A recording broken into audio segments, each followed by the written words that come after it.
The term Great White Hope carries a heavy and troubling history. It evokes images of Jack Johnson, the first black heavyweight boxing champion, and the frenzied search for a white boxer to dethrone him. This phrase, laden with racial undertones, re-emerged into the national conversation during the Trump presidency. Its use in relation to Trump, however, unveils a complex interplay of race, politics, and societal anxieties in 21st century America. The question arises, how did a term rooted in early 20th century boxing become relevant in the context of a 21st century presidency? The historical parallels are stark. Just as Johnson's victory sparked a desire to restore white dominance in boxing, some argue that Barack Obama's election as the first black president fueled a similar sentiment. Trump, consciously or not, tapped into this undercurrent, positioning himself as a bulwark against the perceived threats to the established social order. His rhetoric and policies, whether related to immigration, trade, or foreign policy, often resonated with those who felt a sense of nostalgia for a bygone era. This is not to say that all Trump supporters were motivated by racial anxiety. Many were drawn to his promises of economic revitalization, his tough stance on immigration, or his disdain for the political establishment. However, the resonance of the Great White Hope label, even among some of his detractors, underscores the undeniable racial dynamics that permeated his presidency. It is within this context that we must grapple with the implications of the Great White Hope narrative as it pertains to Donald Trump. To dismiss it as mere rhetoric is to ignore the deep-seated anxieties and resentments that continue to shape the American landscape. Donald Trump's presidency was a period of deep division in American society.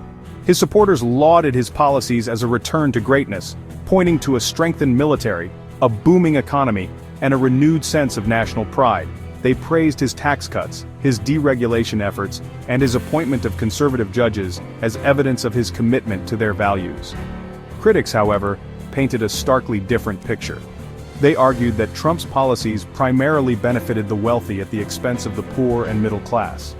They condemned his immigration policies, particularly the separation of families at the border, as cruel and inhumane. His withdrawal from international agreements, such as the Paris Climate Accord and the Iran nuclear deal, was seen as damaging to America's global standing. The Affordable Care Act, a signature achievement of the Obama administration, became a constant target of Trump's efforts to dismantle his predecessor's legacy. His supporters cheered his attempts to repeal and replace the law, arguing that it was too expensive and intrusive.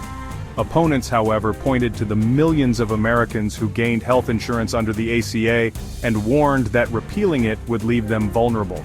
The debate over Trump's policies often fell along partisan lines, with Republicans largely supporting his agenda and Democrats vehemently opposing it. This polarization extended beyond the halls of Congress and into the homes and workplaces of everyday Americans, fueling heated arguments and strained relationships.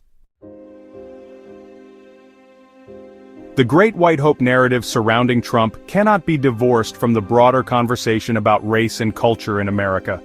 His rise to prominence coincided with a period of heightened racial tension, fueled in part by the increasing visibility of white supremacist groups and the rise of social media as a platform for hate speech. Trump's rhetoric often played into these anxieties, whether intentionally or not. His characterization of Mexican immigrants as rapists and criminals, his call for a ban on Muslims entering the United States, and his equivocal response to the white supremacist rally in Charlottesville, Virginia, all contributed to a climate of fear and division. For his supporters, however, Trump's blunt language was a refreshing change from the perceived political correctness of the establishment. They saw him as a truth-teller, someone who was not afraid to tell it like it is, even if it meant offending some people. His appeals to a nostalgic vision of America, where white Christian values were dominant and traditional gender roles were unquestioned, resonated with those who felt left behind by the forces of globalization and social change. Critics argued that Trump's rhetoric was dangerous and divisive, that it normalized bigotry and emboldened white supremacists. They pointed to a spike in hate crimes following his election as evidence of the real-world consequences of his words. The embrace of Donald Trump by white evangelical Christians was one of the most perplexing aspects of his political ascent.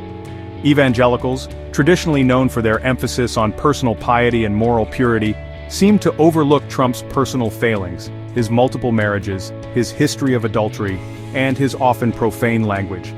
This apparent contradiction can be explained in part by the intense focus on single-issue politics, particularly abortion.